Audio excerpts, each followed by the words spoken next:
So yesterday in the Medic 2, we reviewed the different rules for differentiation, the power rule, quotient rule, product rule, that kind of thing. In Unit 3, we're going to focus on the techniques of differentiation in unique situations where we need to use inverse differentiation and implicit differentiation. So two kinds of differentiation in different unique situations and how that all goes.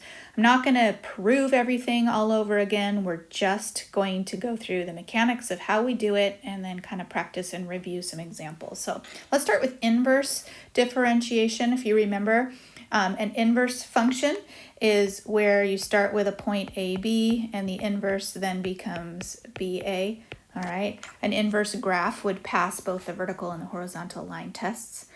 So when we want to use inverse differentiation, the technique that we use to help us out, we set up this grid, okay? And we had a coordinate point of B comma A, and that's where we started. And we kind of worked our way, you might remember, we worked our way backwards around this loop, ending up right here in this final box, which would give us the answer.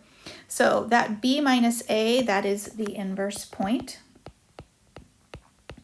And then we would go to backwards. Well, if we knew the inverse point, then we should be able to get the original point, AB. So that would be the original point. If we know the original point, we should be able to get f prime of A, which is the original derivative. And once we know f prime of A, we should be able to take the reciprocal of that, 1 over f prime of A, and that would end us up with what the inverse derivative is and what we need. But it's all predicated on starting in the right spot. You have to understand that where you're starting. So let's take a look at a table and how we might use that. We are being asked to find the inverse derivative of -3. And so if we make a table for this, the inverse derivative of -3 means that -3 is the beginning value and we don't know what value goes with that. So that's where we start. Okay, f inverse of -3. Then we work our way back and what's the, what would be the original point? So the original point means that -3 is in the y value. And so what I want you to notice about the table is that the table doesn't have any derivatives. The table only talks about the original function and the original derivative, but no inverse. And so we need to find the correct -3. Now there's two -3s. There's a -3 here that shows up in the x column, and there's a -3 that shows up in the second column, or the y column. So remember that these are all x values here, and that these are the y values. So you need to make sure you pick the right one. They'll always have two of them to make sure you're picking the correct one. So we don't want this. We want -3 to be in the y column because that's where now -3 is. For the original function, -3 is a y value. So we will be focusing completely on the values in this column right here. So if -3 is the y value, then it must be true that 4 is the x value. And according to the table, then looking at the derivative then is -2. And so if we want to convert that into an inverse derivative, then we take the reciprocal of that, which would be 1 over -2. And that is the inverse value that we want. And so we say that the f inverse is equal to -1/2, and that's the value of the inverse derivative. So these are very common to show up, especially on multiple choice. And the thing to watch out for are when you have duplicate values on the table, making sure you're reading the correct one.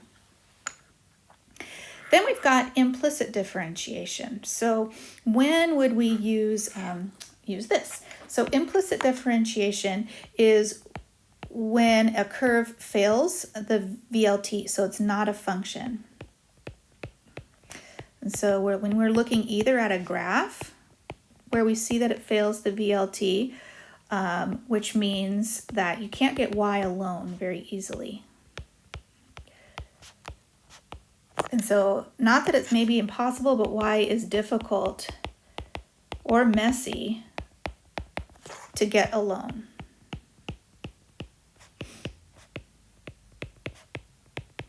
And so that's when we jump into implicit differentiation. So when you know those things. So there are a couple clean steps that help us through here.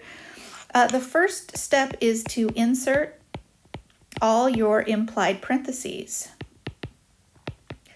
So we would go back and look at the equation, and we would put parentheses around all of our different variables,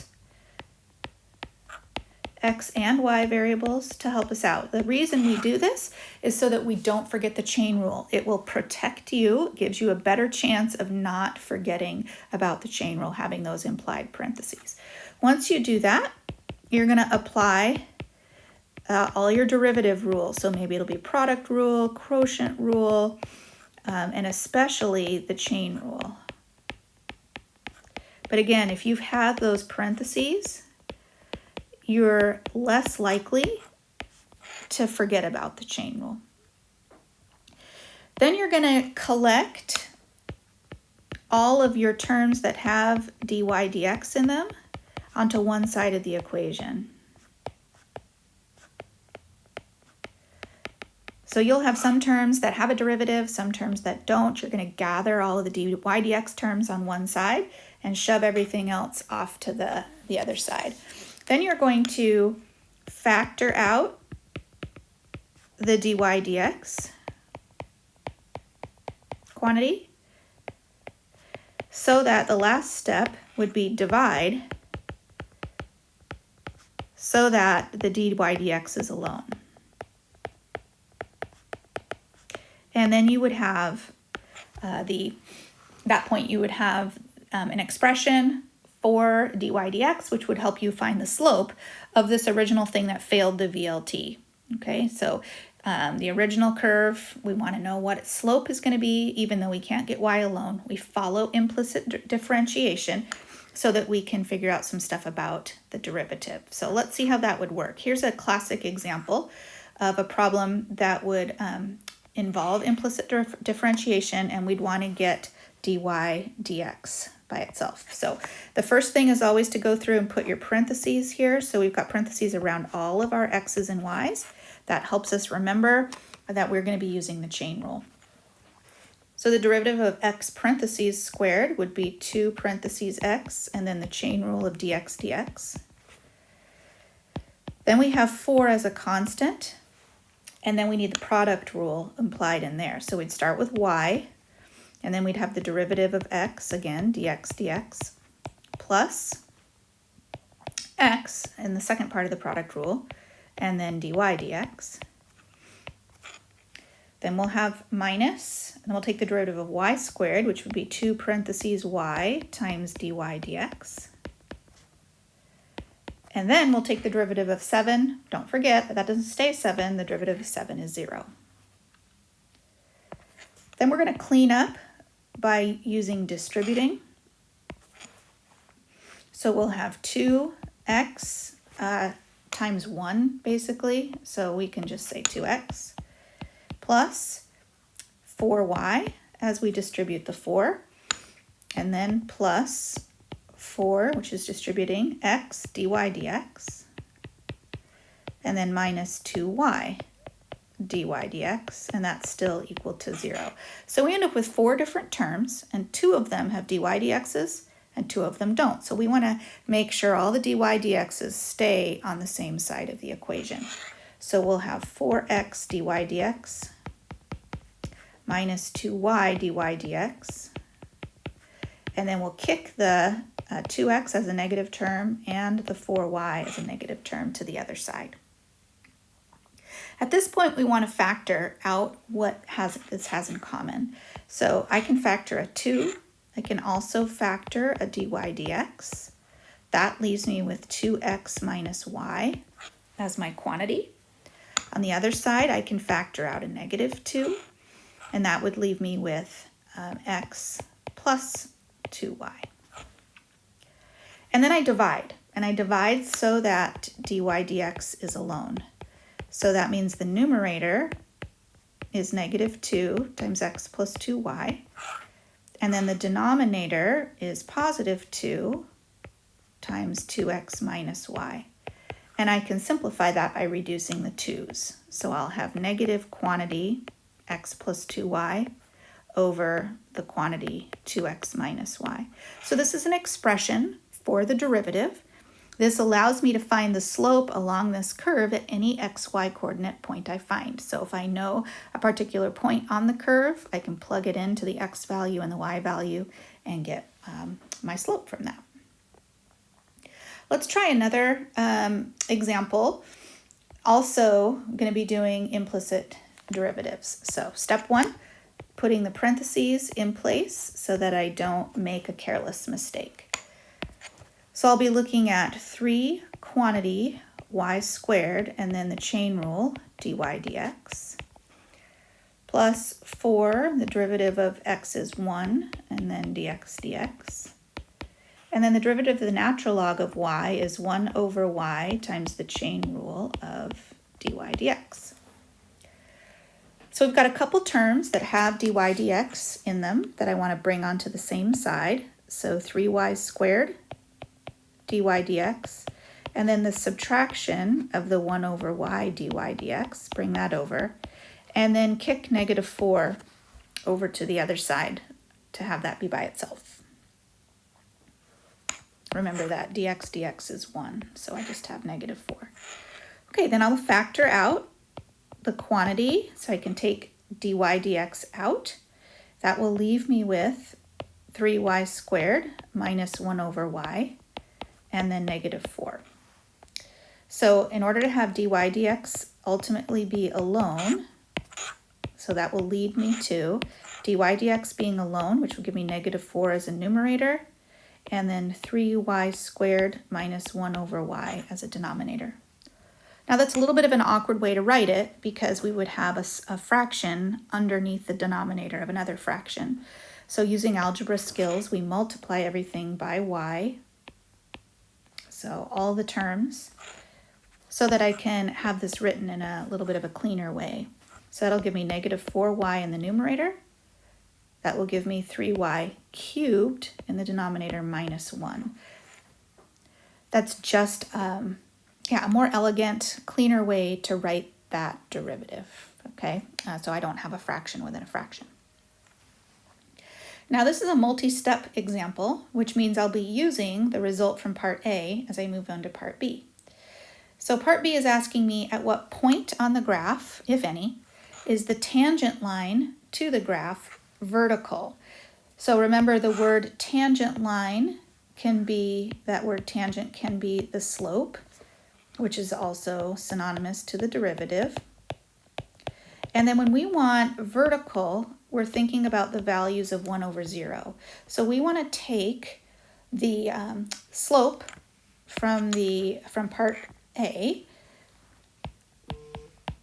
and we want to set that equal to, so 3y cubed minus 1, set that equal to 1 over 0 so I can find the vertical points of tangency.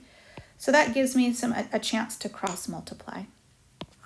So I'll have 3y cubed minus 1 being equal to 0. And when I solve that, I will get y equals the cube root of 1/3, which will be a decimal value. And that's fine. That's the y value. But I need to make sure I answer the question because the question asked me at what point. So I also need an x value. So I'll need to store this in my calculator and then go back to the original function to find the x value that correlates. So my next step would be to take that cube root of 1/3, which you can either keep as the cube root of 1/3 or store the value on your calculator, and plug it back in. So that would give me the cube root of 1/3 plugged into y cubed, okay, I'm looking back at the original function, plus 4x equals the natural log of the cube root of 1/3, which I would have plugged into my calculator. So the cube root of 1/3 cubed, that could simplify for me. So that would give me 1/3 plus 4x equals, okay, and then this will be a decimal value. And again, I would use be a calculator active question. So if I want to get x by itself, I would subtract 1/3 and then divide the whole thing by 4. So x by itself will be the natural log of the cube root of 1/3 minus 1/3, the whole thing divided by 4.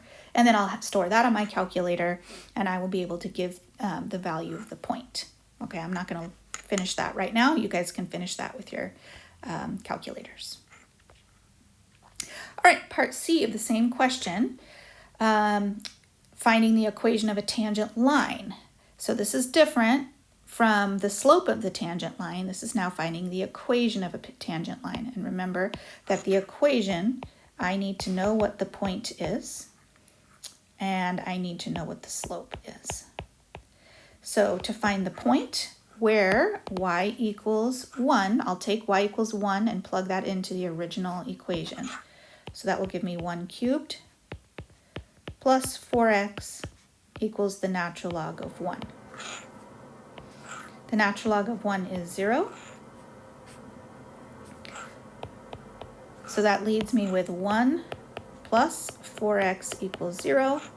And I can pretty easily solve that so that x is equal to negative 1/4. So now I know that the point is negative 1/4, comma 1. So I have the x value and the y value. To find the slope, I'll need to plug those values into the derivative that I found in part A. So that'll be negative 4 times 1 for the y value over 3 times 1 for the y value minus 1. So negative 4 over 3 minus 1, or negative 4 over 2, or 2. So now I have the point and the slope, and so the tangent line will be y minus 1 equals a slope of 2, and x plus 1/4. And you don't need to simplify that. You don't need to waste your time. That's enough for the tangent line. All right, so what are some AP exam tips that you can use to help you be successful? I would say remember to insert parentheses. This is one of the most important things that will help you not botch the chain rule. More often than not, I can see that people who mess up the chain rule, it could have been avoided if they'd remembered the parentheses at the beginning. Okay, that's one thing. Another is the difference between horizontal and vertical. So remember that horizontal would be equal to 0 over 1, where vertical will be equal to 1 over 0. I always recommend using the fractions, 1 over 0 and 0 over 1. It helps with cross multiplications. That would be an exam tip. And the last one is don't waste your time simplifying tangent lines, because any equivalent answer is going to be satisfactory. So that last final answer that we got, the one where we had y minus 1 equals 2, you don't have to distribute, you don't have to clean that up. That just takes valuable time you don't need, and so you don't need to simplify that. Any equivalent answer works on an FRQ.